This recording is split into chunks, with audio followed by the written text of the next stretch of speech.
अस्सलाम वालेकुम स्टूडेंट्स, क्या हाल है? ठीक है, उम्मीद है आप सब खैरियत से होंगे। अच्छा स्टूडेंट्स, आज हम एक्सरसाइज 6.3 स्टार्ट कर रहे हैं जो कि मोस्ट इम्पोर्टेंट एक्सरसाइज है। मैं आपको एक बात गारंटी से कह सकता हूं कि इस एक्सरसाइज से आपको बोर्ड के अंदर लाजमी एक लॉन्ग क्वेश्चन मिलेगा। तो शॉर्ट क्वेश्चन भी है और लॉन्ग क्वेश्चन भी है। बहुत ज़्यादा चांसेस हैं, 100 में से 99.9% चांसेस हैं चैप्टर नंबर 6 में से 6.3 एक्सरसाइज में से आपको लाजमी एक लॉन्ग क्वेश्चन मिलेगा।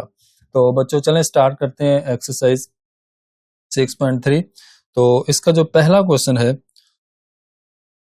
उसमें बच्चों लिखा हुआ है कि क्वेश्चन नंबर 1 है, if theta lies in first quadrant. आपका उन्होंने सबसे पहले ये बता दिया कि जो एंगल है जो थीटा होगा वो फर्स्ट क्वाड्रेंट के अंदर होगा। बच्चों फर्स्ट क्वाड्रेंट के अंदर होने का मतलब ये है कि जो टोटल 6 ट्रिग्नोमेट्रिक रेशियोज होती हैं वो सारी की सारी वहां पे पॉजिटिव होती हैं। तो उसके बाद बच्चों क्वेश्चन के अंदर कहा गया find the remaining trigonometric ratios of theta, कि आपने क्या करना है, जो आपको एक ट्रिग्नोमेट्रिक रेशियोज दी गई है उसको यूज करते हुए आपने जो रिमेनिंग ट्रिग्नोमेट्रिक रेशियोज है वो फाइंड करनी है। तो टोटल आपने 6 ट्रिग्नोमेट्रिक रेशियोज पूरी करनी होती हैं।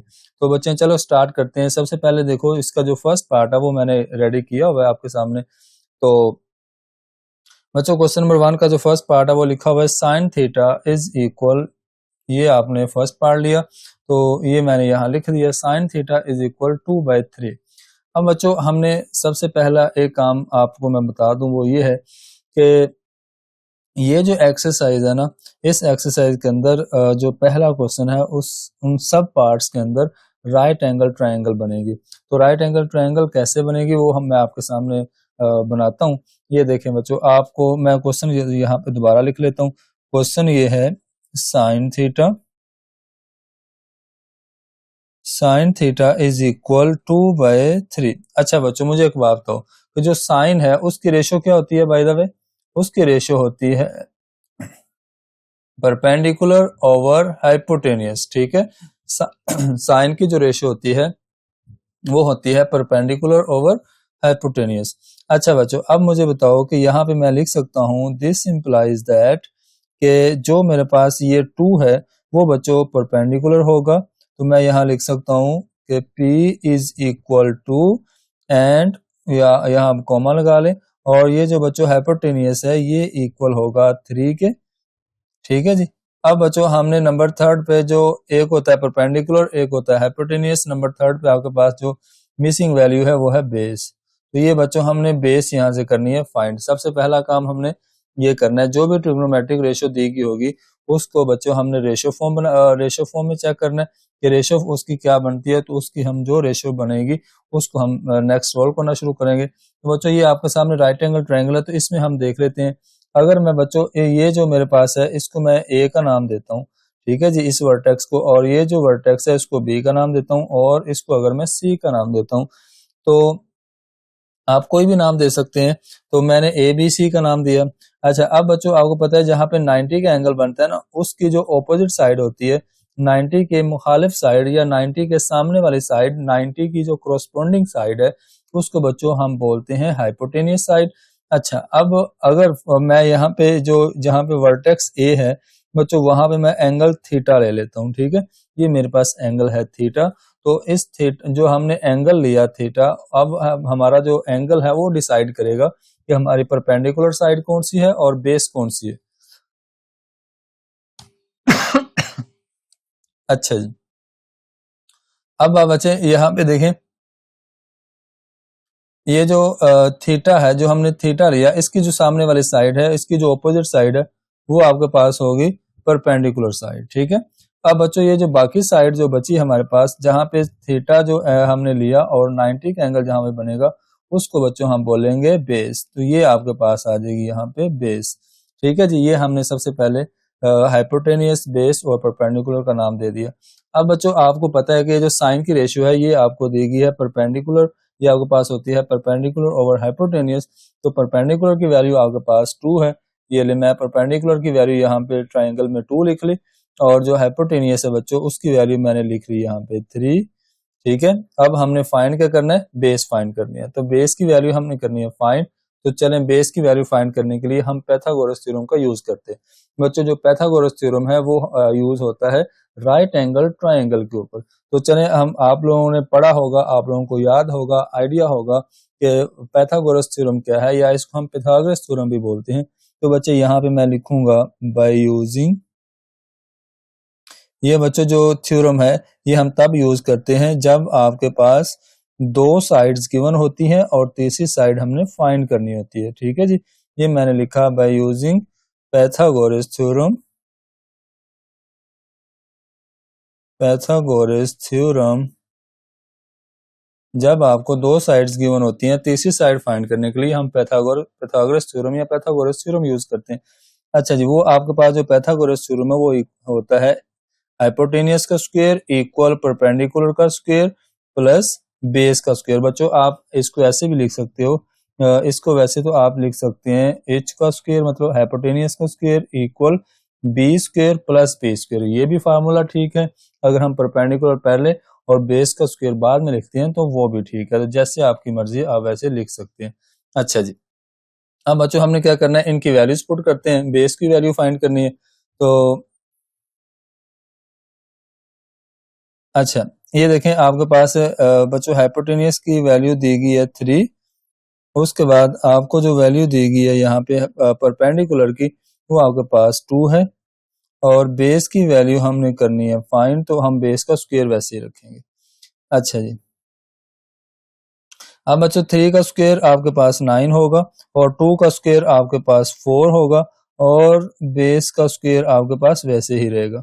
अच्छा बच्चों ये 4 जो है इसको हम इस साइड पे ले आते हैं, ये बन जाएगा 9 माइनस 4 इज इक्वल बी का स्क्वायर। अच्छा बच्चों 9 माइनस 4 क्या होता है, ये आपके पास होगा 5 इज इक्वल बेस का स्क्वायर। तो सबसे पहला हमारा जो काम है वो हमने इन दोनों को सोल्व किया और हमारे पास आ गया b का स्क्वायर इक्वल 5 के। अब बच्चों हमें b की वैल्यू चाहिए, तो ऊपर स्क्वायर है, तो जब स्क्वायर होता है तो स्क्वायर को खत्म करने के लिए हम स्क्वायर रूट लेते हैं। तो बच्चे यहाँ लिख लेंगे टेकिंग स्क्वायर रूट, हम लिखेंगे taking square root on both side. तो जब हमने बच्चों दोनों साइड पे स्क्वायर रूट किया तो हम लिखेंगे square root of 5 is equal square root of b का स्क्वायर। अच्छा बच्चों ये स्क्वायर स्क्वायर रूट से कट कर देंगे और आपके पास जो बेस आएगी जो बेस आएगी वो आपके पास आएगी स्क्वायर रूट ऑफ 5। तो बच्चों मैं यहाँ लिख लेता हूँ b जो हमारे पास डायग्राम के अंदर लिख लेते हैं, जहाँ पे बेस थी उसके सामने मैं लिख लेता हूँ स्क्वायर रूट ऑफ 5। तो ये मेरे पास सबसे पहली बात तीनों साइड्स कंप्लीट होगी। जब आपके पास बच्चों तीनों साइड्स कंप्लीट हो जाएंगी तो हमने क्या करना है, हमने हमारा टारगेट पूरा हो गया, हमारा 70% क्वेश्चन सोल्व हो गया। अब हमने रिमेनिंग ट्रिग्नोमेट्रिक रेशियोज लिखनी है, तो वो मैं यहाँ पे लिखता हूँ। अच्छा जी, चले मैं जो रिमेनिंग ट्रिग्नोमेट्रिक रेशियोज हैं वो मैं यहाँ पे सामने लिख देता हूँ। यहाँ मैं एक छोटी सी लाइन लगा लेता हूँ बच्चे। अब हम लिखेंगे रिमेनिंग, हम यहाँ पे लिखेंगे रिमेनिंग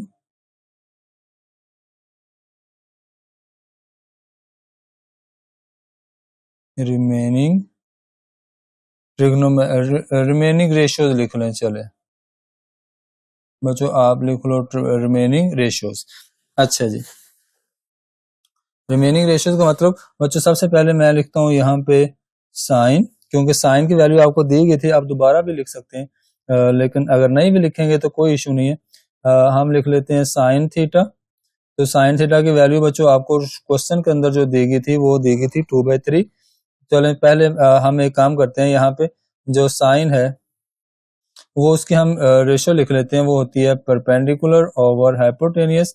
और जो आपको बच्चों परपेंडिकुलर यहाँ पे डायग्राम के अंदर दिया गया वो आपके पास है 2, और जो हाइपोटेनियस आपको दिया गया था वो था 3। तो बच्चों आपने साइन जो फाइंड किया, साइन का रेसिप्रोकल होता है कोसिकेंट। तो ये लो कोसिकेंट थीटा बच्चों फिर क्या बन जाएगा, कोसिकेंट थीटा आपके पास बन जाएगा 3/2। हमने क्या करना है, जस्ट हमने साइन कॉज और टेन की वैल्यू फाइंड करनी है, तो जो बाकी उनके सौतेले भाई होंगे हमने उनकी सिर्फ उनका रेसिप्रोकल ले लेना है। अच्छा बच्चों, नंबर 2 पे आपने लिखा cos थीटा। अब cos थीटा की जो रेशियो होती है वो आपके पास होती है बेस ओवर हाइपोटेनियस। तो बच्चों डायग्राम के अंदर जो बेस है वो आपके पास आपने जो फाइंड की वो कोई स्क्वायर रूट ऑफ 5 और हाइपोटेनियस आपके पास 3 है। उसके बाद बच्चों cos फाइंड हो गया, तो cos का रेसिप्रोकल होता है सीकेंट। तो सीकेंट जो है सीकेंट थीटा हो जाएगा आपके पास, इसका रेसिप्रोकल लेंगे तो ये बच्चों आ जाएगा 3 ओवर स्क्वायर रूट ऑफ 5। ठीक है जी। अब लास्ट में हमारे पास आ जाएगा tan थीटा। तो tan थीटा जो है वो इक्वल होगा आपके पास परपेंडिकुलर ओवर बेस।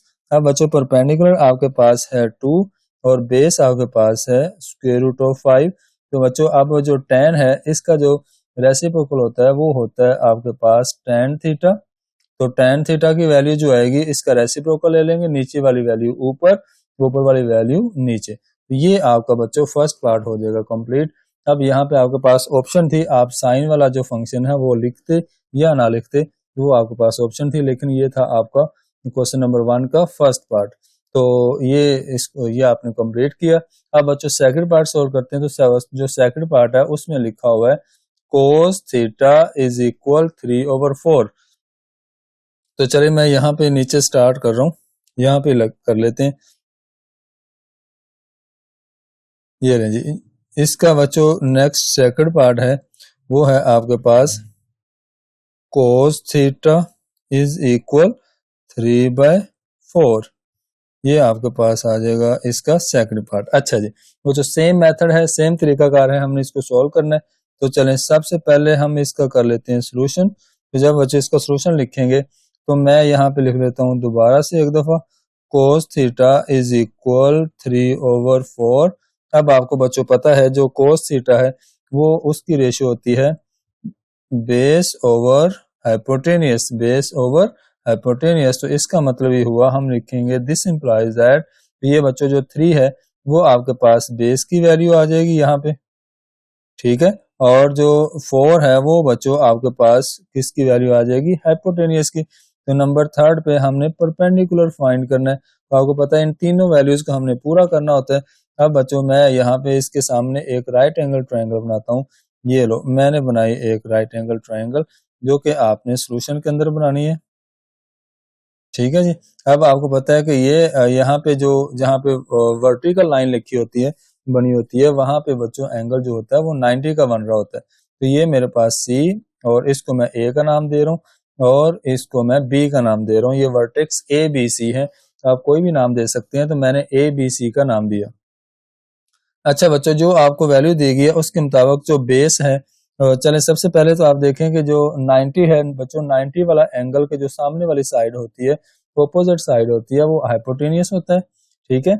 और जो बच्चों अगर हम यहाँ पे ले लेते हैं ए पे हम एंगल थीटा ले लेते हैं, तो अगर हम एंगल थीटा ले रहे हैं यहाँ पे, तो बच्चों जो थीटा है जहाँ पे हमने एंगल लिया थीटा, वो डिसाइड करेगा कि परपेंडिकुलर क्या है और बेस क्या है। तो बच्चों जो जहाँ पे एंगल थीटा हमने लिया उसकी बिल्कुल सामने वाली साइड वो आपके पास होगा परपेंडिकुलर, और जहाँ पे एंगल थीटा बन रहा होगा और 90 का एंगल बन रहा होगा वो आपके पास बच्चों साइड होगी बेस। तो ये आपके पास बन गई एक राइट एंगल ट्रायंगल, जिसके अंदर हमने पता लगा लिया कि ये हाइपोटेनियस है, ये बेस है और ये परपेंडिकुलर है।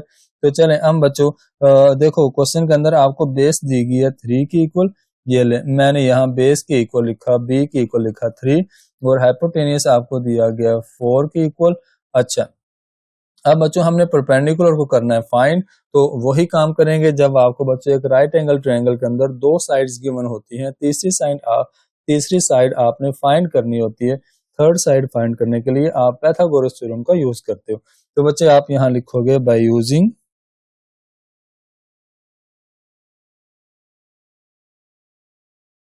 Using Pythagoras theorem.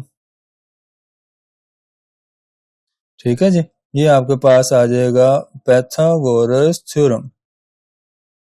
अच्छा बच्चों, पाइथागोरस थ्योरम क्या होता है, वो आपके पास होता है h का स्क्वायर, ये लो h का square equal p square plus b square. चलें बच्चों, अब हम इनकी वैल्यूज पुट करते हैं। तो हाइपोटेनियस की वैल्यू बच्चे आपके पास 4 है और परपेंडिकुलर की वैल्यू आपके पास कुछ भी नहीं है, उसको फाइंड करना है, और बेस की वैल्यू आपके पास 3 है। ये ले मैंने बाकियों की वैल्यूज पुट कर दी। अच्छा जी, अब हम 4 का स्क्वायर ओपन करेंगे तो ये होगा आपके पास 16। 4 को 2 दफा 4 आपस में मल्टीप्लाई करेंगे, 4 मल्टीप्लाई 4 तो ये 16।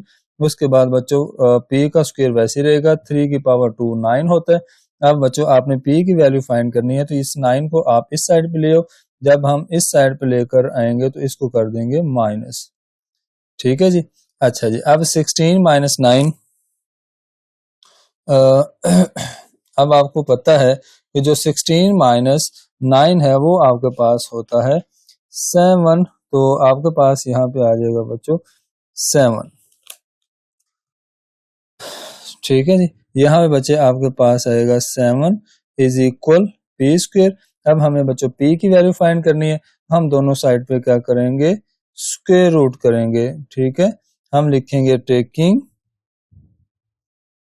हम दोनों साइड पे डायरेक्ट स्क्वायर रूट कर लेते हैं। चलें, आप यहाँ पे लिखना चाहते हो तो लिख लें। आप लिखेंगे taking square root on both side. ठीक है जी, ये आपने दोनों साइड पे स्क्वायर रूट कर लिया। तो जब बच्चों आपने स्क्वायर रूट लिया तो हम इस तरह से लिखेंगे, तो ये स्क्वायर स्क्वायर रूट से कट कर देंगे, तो आपके पास जो बच्चों परपेंडिकुलर है वो आएगा स्क्वायर रूट ऑफ 7 के। ठीक है, ये बच्चों आपके पास परपेंडिकुलर आ गया स्क्वायर रूट ऑफ 7 के। हम वापस चलते हैं डायग्राम के अंदर, जहां बच्चों आपने स्क्वायर रूट के लिए परपेंडिकुलर की स्पेस दी थी, तो उसके आपके पास परपेंडिकुलर आ गया स्क्वायर रूट ऑफ 7। अच्छा जी, अब बच्चों हम क्या करते हैं, अब यहाँ पे मैं लगाता हूँ छोटी सी लाइन, और हम बाकी जो मतलब के रिमेनिंग ट्रिग्नोमेट्रिक रेशियोज है वो फाइंड करते हैं।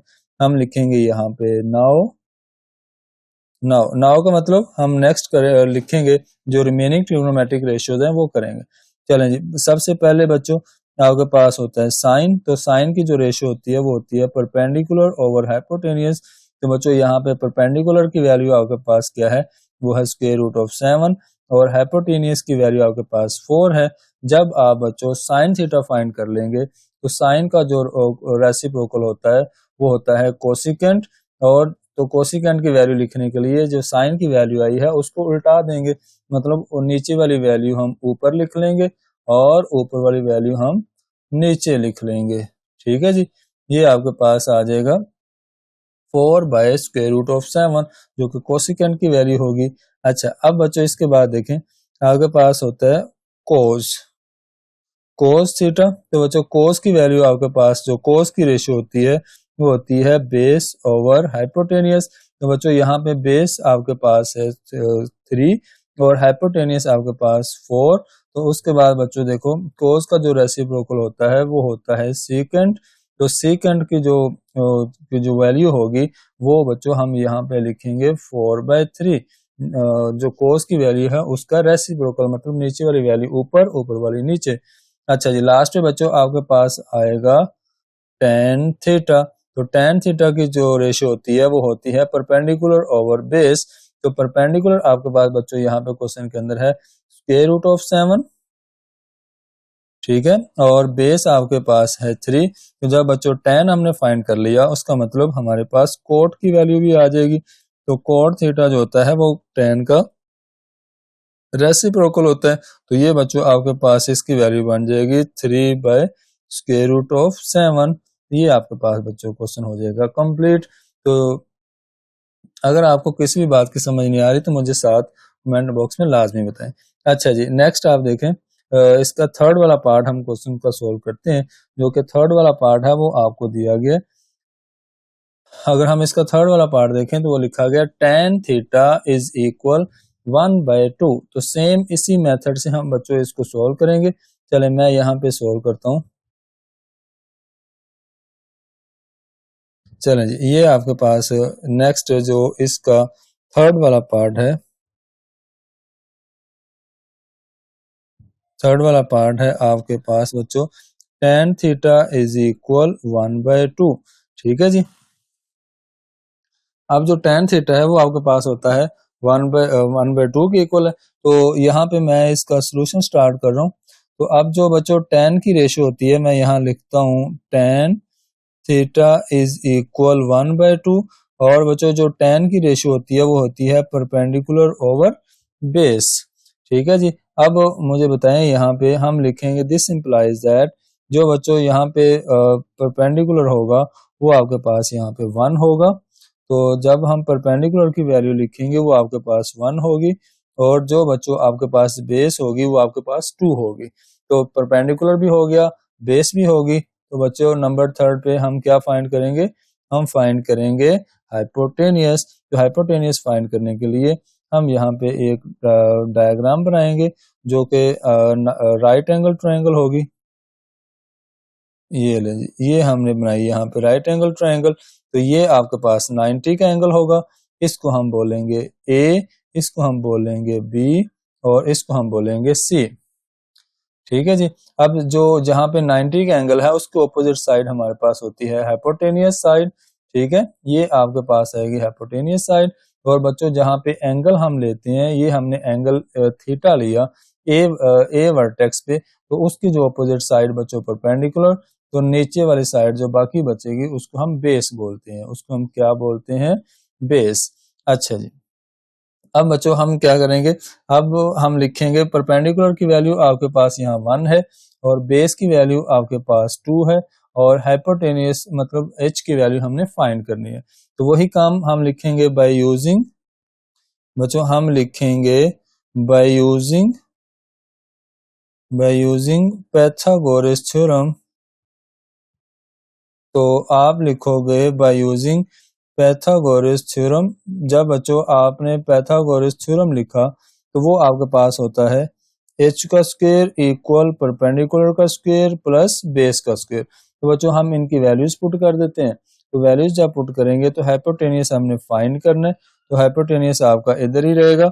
और बच्चों परपेंडिकुलर आपको दिया गया 1, उसका स्क्वायर ले लेंगे, और बेस आपको दी गई है 2, उसका भी स्क्वायर ले लेंगे। तो बच्चों h का स्क्वायर वैसे ही रहेगा, और 1 का स्क्वायर 1 होता है, और बच्चों 2 का स्क्वायर आपके पास होता है 4। तो बच्चों h स्क्वायर इज इक्वल आपके पास आ जाएगा 5। तो अब देखें, अच्छा जी, अब बच्चों आपने क्या करना है, दोनों साइड पे आपने करना है स्क्वायर रूट। तो हम लिखेंगे यहाँ पे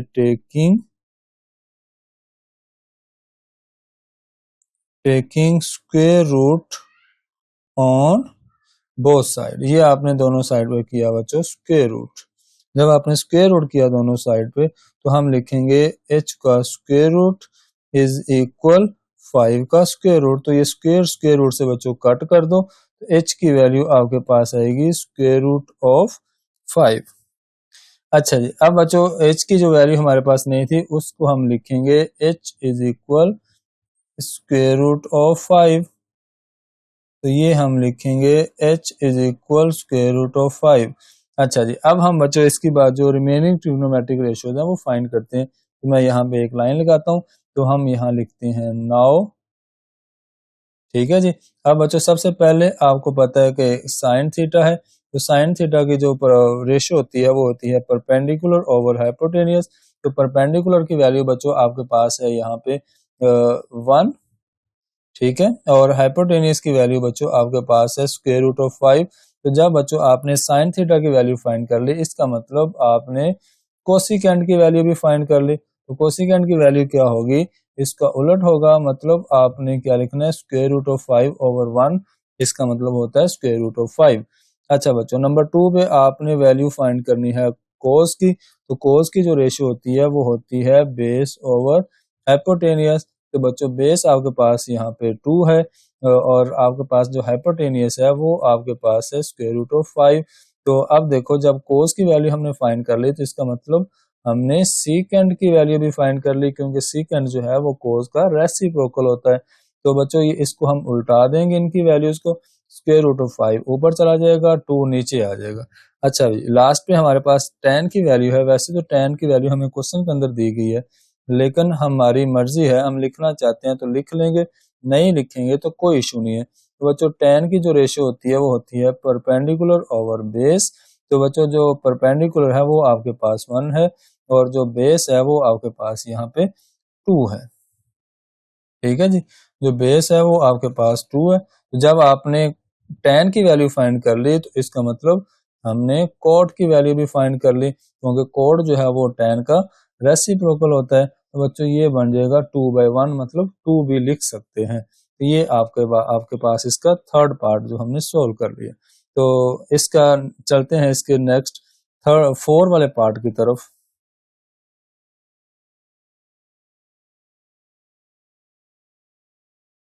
अच्छा जी,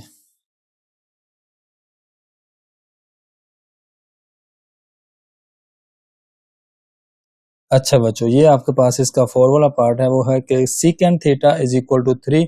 अब बच्चों आपको सिर्फ 3 दिया गया, तो अब आपको एक बात का आइडिया है कि हर नंबर का डिनोमिनेटर 1 होता है। फॉर एग्जांपल, अगर बच्चों ये देखो साइड पे मेरे पास लिखा हुआ है 10, तो मैं अगर आपसे कहता हूँ कि 10 का डिनोमिनेटर क्या है, तो आप कहेंगे 1। अगर बच्चों किसी भी नंबर का डिनोमिनेटर कुछ भी नहीं दिया गया होता, इसका मतलब आप उसकी जगह पे 1 लिख सकते हैं। तो चलें बच्चों, ये लो मैंने 3 के नीचे लिखा 1, इसका मतलब अब जो सीकेंड है उसकी जो रेशो होती है वो होती है h over b। h over b, इस h ओवर b का मतलब हाइपोटेनियस ओवर बेस। इस तरह से आपको सही तरह बात क्लियर नहीं होगी। ये देखो जरा साइड में मैं लिख रहा हूँ बच्चों, जो कोज है, कोज की जो रेशियो होती है वो होती है base over hypotenuse, base over hypotenuse. तो बच्चों कोज का जो रेसिप्रोकल होता है वो होता है सीकेंड। तो सीकेंड की फिर क्या रेशियो बनेगी, एच ओवर बी। तो एच ऊपर चला जाएगा और बी नीचे आ जाएगा। तो इसका मतलब जो हाइपोटेनियस मतलब जो सीकेंड है, सीकेंड थीटा जो होगा उसकी जो रेशियो बनेगी हाइपोटेनियस ओवर बेस बनेगी। तो बच्चों यहाँ पे हम लिखेंगे दिस इंप्लाइज दैट जो आपके पास h की वैल्यू है वो आपके पास 1 होगी, और सॉरी h की वैल्यू आपके पास 3 होगी। ठीक है, और उसके बाद बच्चों जो बेस है उसकी वैल्यू आपके पास यहाँ 1 होगी, और आपने यहाँ पे परपेंडिकुलर करना है फाइंड। तो ये आपके पास बच्चों फिलहाल टारगेट है। तो यहाँ पे जो आपके पास राइट एंगल ट्राइंगल है उसको कंप्लीट कर लेते हैं। तो ये बच्चों मेरे पास ए है, ये मेरे पास बी है, और ये मेरे पास सी है। तो ठीक है जी, अब 90 का एंगल बन रहा है। 90 के एंगल के सामने वाली जो साइड होगी वो आपके पास क्या होगी, हाइपोटेनियस। और बच्चों जहाँ पे हम एंगल डिसाइड करेंगे, एंगल हमने लिया ए वर्टेक्स पे, तो ए वर्टेक्स पे जहाँ पे हमने एंगल थीटा लिया है ना, इसके सामने वाली जो साइड होगी बच्चों वो आपके पास क्या होगा, वो परपेंडिकुलर होगा। और नीचे जो साइड है ए और सी, उसको हम बेस का नाम देंगे। ठीक है जी, ये आपके पास राइट एंगल ट्रायंगल को जो हमने साइड्स का नाम दे दिया, हाइपोटेनियस, बेस और परपेंडिकुलर। अच्छा बच्चों, जो हमें गिवन डाटा है उसके मुताबिक हमारे पास जो हाइपोटेनियस की वैल्यू है वो आपके पास 3 है, और जो बेस है वो आपके पास 1 है, और उसके बाद जो बच्चों आपके पास परपेंडिकुलर है उसकी वैल्यू हमें करनी है फाइंड। तो बहुत ही आसान तरीका है, वही हम पाइथागोरस थ्योरम यूज करेंगे। हम लिखेंगे बाय यूजिंग हम लिखेंगे बाय यूजिंग पाइथागोरस थ्योरम या पाइथागोरस थ्योरम, पाइथागोरस थ्योरम। ठीक है जी। अब बच्चों पाइथागोरस थ्योरम क्या है, वो होता है h का स्क्वायर इक्वल परपेंडिकुलर का स्क्वायर प्लस बेस का स्क्वायर। तो ये आपने बच्चों फार्मूला लिखा। अब हम इनकी वैल्यूज पुट करते हैं। h की वैल्यू बच्चों आपकी जो हाइपोटेनियस है वो दिया गया 3 की इक्वल, और जो परपेंडिकुलर है उसकी वैल्यू हमने करनी है फाइंड, और जो बेस है उसकी वैल्यू हमें दी गई है 1। तो हमने बच्चों सबका ले लिया यहाँ पे स्क्वायर। तो अब आपने क्या करना है, 3 का स्क्वायर ओपन करना है, वो होगा 9, और पी स्क्वायर वैसे ही रहेगा, और बच्चों 1 का स्क्वायर आपके पास आएगा 1। तो हम क्या करेंगे, इस 1 को उठा के लेके आएंगे दूसरी साइड पे। तो जब हम इस 1 को उठा के दूसरी साइड पे लेकर आएंगे, तो ये आपके पास लिखा जाएगा 9 माइनस 1, क्योंकि 1 उधर प्लस हो रहा था तो इधर आके आपके पास हो जाएगा माइनस। अच्छा बच्चों, अब आप देखें 9 माइनस 1 जो होगा वो आपके पास होगा 8 इज इक्वल पी स्क्वायर। अच्छा जी, अब बच्चों हमने पी की वैल्यू फाइंड करनी है, तो ये आपके पास पी स्क्वायर है। तो आपने बच्चों दोनों साइड पे क्या कर लेना है, टेकिंग, आपने कर लेना है यहाँ पे taking taking square root on both side. आपने बच्चों दोनों साइड पे स्क्वायर रूट करना है। जब आपने दोनों साइड पे स्क्वायर रूट किया तो आपके पास आएगा पी का स्क्वायर, पी स्क्वायर का स्क्वायर रूट और 8 का स्क्वायर रूट। ठीक है जी। अब बच्चों जरा गौर करना, अब 8 का स्क्वायर रूट जो है वो उसको हम फाइंड करेंगे। 8 का स्क्वायर रूट हम कैसे फाइंड करेंगे, हम 8 को लिखेंगे 4 मल्टीप्लाई 2। अगर आप लोगों के पास अच्छे वाला कैलकुलेटर है तो हम डायरेक्ट उसको उसका स्क्वायर रूट फाइंड कर सकते हैं। तो इधर पी क्या स्क्वायर स्क्वायर स्क्वायर रूट से कट होके बच्चों पी आपके पास आ जाएगा। अब बच्चों हम एक काम करते हैं, 4 का स्क्वायर रूट सेपरेट कर देते हैं और 2 का स्क्वायर रूट हम सेपरेट कर देते हैं। तो जो 4 का स्क्वायर रूट है वो आपके पास 2 होगा, 2 का स्क्वायर रूट हमारे पास वैसे ही रहेगा। ठीक है जी। अब ये आपके पास आ जाएगा परपेंडिकुलर, तो परपेंडिकुलर का आपके पास आंसर आएगा 2 स्क्वायर रूट ऑफ 2। अगर आप बच्चों अच्छे वाला कैलकुलेटर आपके पास है तो आप उस पे लिखेंगे स्क्वायर रूट ऑफ 8, तो आपको बच्चों डायरेक्ट ये वाला आंसर मिल जाएगा 2 स्क्वायर रूट ऑफ 2। अच्छा जी, अब हम बच्चों डायग्राम में चलते हैं जिसमें हमने परपेंडिकुलर की स्पेस दी थी, तो परपेंडिकुलर में उसकी जगह लिखेंगे 2 स्क्वायर रूट ऑफ 2। तो ये हमने बच्चों लिखा 2 स्क्वायर रूट ऑफ 2। अब आपके पास तीनों साइड्स कंप्लीट होगी, तो अब हम लिखेंगे यहाँ पे रिमेनिंग ट्रिग्नोमेट्रिक रेशियोज। अच्छा जी, ये यहाँ पे हम लिखते हैं रिमेनिंग ट्रिग्नोमेट्रिक रेशियोज। अब आपके पास जो रिमेनिंग ट्रिग्नोमेट्रिक रेशियोज है हम लिखेंगे यहाँ पे नाउ। ठीक है, अगर हम इसको रिमूव करना चाहते हैं तो हम कर देते हैं, ये हमारा वैसे को वर्क था। अच्छा जी बच्चों, नाउ का मतलब हम पहले लिखते हैं साइन थीटा। तो साइन थीटा की जो रेशियो होती है वो होती है परपेंडिकुलर ओवर हाइपोटेनियस। ठीक है जी। अब परपेंडिकुलर की वैल्यू आपके पास है 2 square root of 2, 2 square root of 2 और हाइपोटेनियस की वैल्यू बच्चों आपके पास 3 है। तो आपको पता है बच्चों दरमियान में लगाएंगे कॉमा, उसके बाद लिखेंगे जब आपके पास साइन की वैल्यू फाइंड हो जाती है तो हम इसका जो रेसिप्रोकल है वो लिखते हैं, वो आपके पास आएगा कोसिकेंट थीटा। तो कोसिकेंट थीटा की वैल्यू आपके पास आएगी, इसको उल्टा देंगे बच्चों 3 ऊपर चला जाएगा और 2 स्क्वायर रूट ऑफ 2 नीचे आ जाएगा। ये आपके पास साइन की वैल्यू आ जाएगी और कोसिकेंट की वैल्यू आ जाएगी। उसके बाद बच्चों नंबर 2 पे हम वैल्यू फाइंड करते हैं कोस की। तो कोस थीटा जो इक्वल होता है उसकी रेशियो होती है बेस ओवर हाइपोटेनियस। तो बच्चों बेस की वैल्यू आपके डायग्राम के अंदर दी गई है 1 और हाइपोटेनियस की वैल्यू आपको दी गई है 3। इसका मतलब जब आपने कोस की वैल्यू फाइंड कर ली तो इसका मतलब हमने इसका जो रेसिप्रोकल है सीकेंट उसकी वैल्यू भी फाइंड कर ली, वो बन जाएगी 3/1। तो ये एक्चुअली आपका क्वेश्चन भी था, अगर देखा जाए तो इसको बच्चों हम सिंपल 3 भी लिख सकते हैं। अच्छा, अब बच्चों लास्ट में आपके पास एक ट्रिग्नोमेट्रिक रेशियो बचेगी, वो है tan थीटा। तो जो tan है वो उसकी रेशियो होती है परपेंडिकुलर ओवर बेस। तो बच्चों परपेंडिकुलर की वैल्यू आपके डायग्राम के मुताबिक वो बनती है 2 स्क्वायर रूट ऑफ 2 और बेस की वैल्यू आपके पास 1 बनती है। जब बच्चों आपके पास tan की वैल्यू आ जाती है तो इसका मतलब आपके पास कोट की वैल्यू भी आ गई। इसका बच्चों इन्वर्स कर देंगे, उल्टा देंगे, तो 1 ऊपर चला जाएगा और 2 स्क्वायर रूट ऑफ 2 नीचे आ जाएगा। तो ये रहा आपका क्वेश्चन नंबर 1 का 4 वाला पार्ट जो हो गया कंप्लीट। चलते हैं हम इसके लास्ट वन जो पार्ट है उसकी तरफ।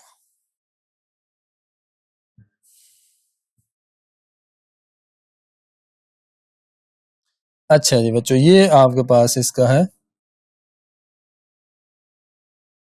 5 पे, नंबर 5 पे इसका लास्ट वाला पार्ट है, वो आपके पास लिखा हुआ है cot theta is equal square root of 3/2।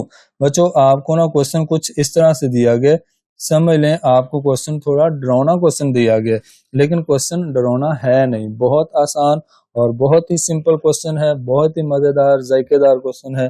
तो चलें हम इसको सॉल्व करते हैं। तो बच्चों ये हमने लिखा यहाँ पे सोल्यूशन। तो जब अब बच्चों आपने एक काम करना है, आपने लिखा कॉट थीटा इज इक्वल, मैंने ना स्क्वायर रूट ऑफ 3 अलग कर लिया और नीचे स्क्वायर रूट ऑफ 2 अलग कर लिया। बच्चों आप ऊपर वाली न्यूमिनेटर का स्क्वायर रूट अलग कर सकते हैं, डिनोमिनेटर का स्क्वायर रूट अलग कर सकते हैं, सेपरेट कर सकते हैं। अच्छा बच्चों, कोड की रेशो क्या होती है? कोड की रेशो होगी आपके पास बेस ओवर परपेंडिकुलर। अब कोट है किसका इनवर्स, एक्चुअली किसका रेसिप्रोकल है वो मैं आपको बता देता हूँ। जरा मैं साइड पे लिखता हूँ, ये जरा गौर करिएगा बच्चों। अगर मुझे tan का पता है, मतलब tan थीटा मेरे पास है परपेंडिकुलर ओवर बेस, तो tan का जो रेसिप्रोकल है वो आपके पास होता है कोट। तो बच्चों कोट का जो फार्मूला बन जाएगा वो बन जाएगा बेस ओवर परपेंडिकुलर। तो इसका मतलब ये हुआ, हम लिखेंगे यहाँ पे दिस इंप्लाइज दैट बच्चों जो बेस है उसकी वैल्यू आपके पास बनेगी स्क्वायर रूट ऑफ 3। उसके बाद बच्चों आपके पास जो परपेंडिकुलर है उसकी वैल्यू बनेगी स्क्वायर रूट ऑफ 2।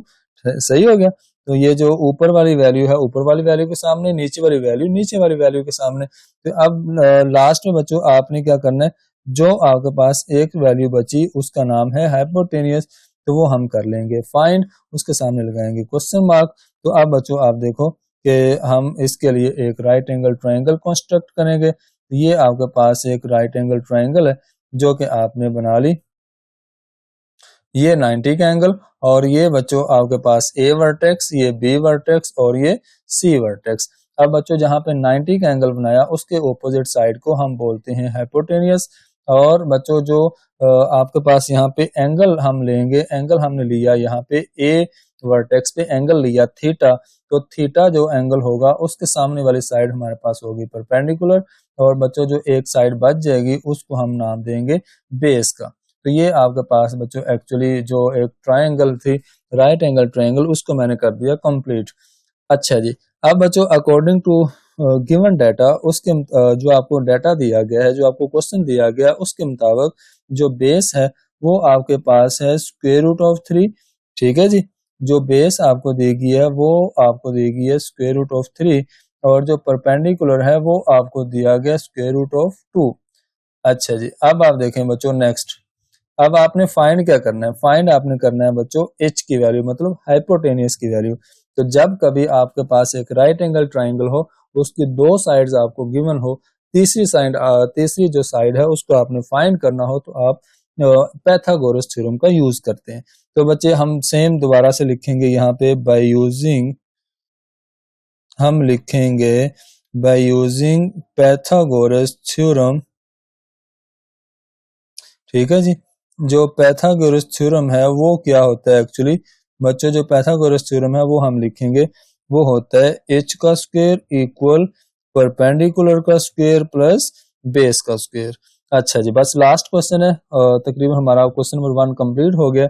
अच्छा जी, अब बच्चों जो एच है वो हमने करना है फाइंड, जो परपेंडिकुलर है वो आपको दिया गया स्क्वायर रूट ऑफ 2, और जो बेस है वो आपको दी गई है स्क्वायर रूट ऑफ 3 का स्क्वायर रूट। ठीक है जी, अब बच्चों देखें आपके पास ऊपर मतलब h का स्क्वायर वैसे ही रहेगा, और ये स्क्वायर रूट से कट कर देंगे, और ये वाला स्क्वायर भी स्क्वायर रूट से कट कर देंगे। इसका मतलब यहाँ आपके पास सिर्फ 2 बचेगा और यहाँ आपके पास सिर्फ 3 बचेगा। तो h का स्क्वायर इक्वल आ जाएगा 5 के, 2 + 3 आपके पास 5 आएगा। तो बच्चे हमें h की वैल्यू फाइंड करनी है, तो हम यहाँ लिखेंगे taking square root on both side. तो बच्चे हमने लिखा taking square root on both side, तो इधर हम लिखेंगे स्क्वायर रूट ऑफ h का square is equal square root of 5। तो बच्चों स्क्वायर रूट से मैंने कट कर दिया, तो आपके पास h का फाइनल आंसर आएगा स्क्वायर रूट ऑफ 5। तो ये आपके पास आ जाएगा हाइपोटेनियस। तो हाइपोटेनियस आपके पास क्या आई, स्क्वायर रूट ऑफ 5। तो हम बच्चों डायग्राम में चलते हैं, जहां पे h लिखा हुआ है उसके सामने हम लिखते हैं स्क्वायर रूट ऑफ 5। चलें जी, अब हमारा ये तीनों साइड्स कंप्लीट हो गई, तो हम इसकी रिमेनिंग ट्रिग्नोमेट्रिक रेशियोज फाइंड करते हैं। चलें जी, यहाँ मैं लिखता हूँ नाउ का मतलब रिमेनिंग ट्रिग्नोमेट्रिक रेशियोज। सबसे पहले बच्चों साइन थीटा, तो साइन की जो रेशियो होती है वो होती है परपेंडिकुलर ओवर हाइपोटेनियस। तो बच्चों परपेंडिकुलर की वैल्यू यहाँ पे आपके पास स्क्वायर रूट ऑफ 2 है, और जो हाइपोटेनियस है उसकी वैल्यू आपके पास स्क्वायर रूट ऑफ 5 है। जब बच्चों आपके पास साइन की वैल्यू आ गई, इसका मतलब हमने कोसिकेंट की वैल्यू भी फाइंड कर ली है। तो कोसिकेंट की वैल्यू बच्चों क्या बनेगी, कोसिकेंड की वैल्यू आपके पास बनेगी, जो साइन की वैल्यू आई है उसी को हम उल्टा देंगे, मतलब जो उसका डिनोमिनेटर होगा उसको न्यूमिनेटर बना देंगे और जो न्यूमिनेटर होगा उसको डिनोमिनेटर बना देंगे।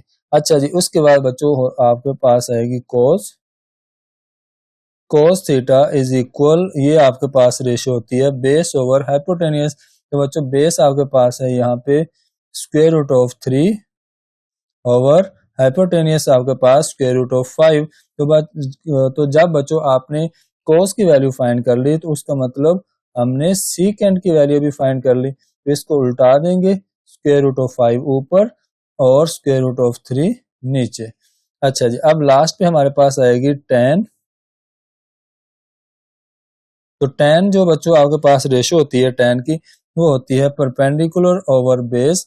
तो बच्चों परपेंडिकुलर की वैल्यू आपके पास है स्क्वायर रूट ऑफ 2 और बेस की वैल्यू आपके पास है स्क्वायर रूट ऑफ 3। तो जब बच्चों tan की वैल्यू हमने फाइंड कर ली तो इसका मतलब cot की वैल्यू भी हमारे पास आ गई, तो cot बन जाएगा square root of 3 over square root of 2, जो कि आपका एक्चुअली क्वेश्चन था।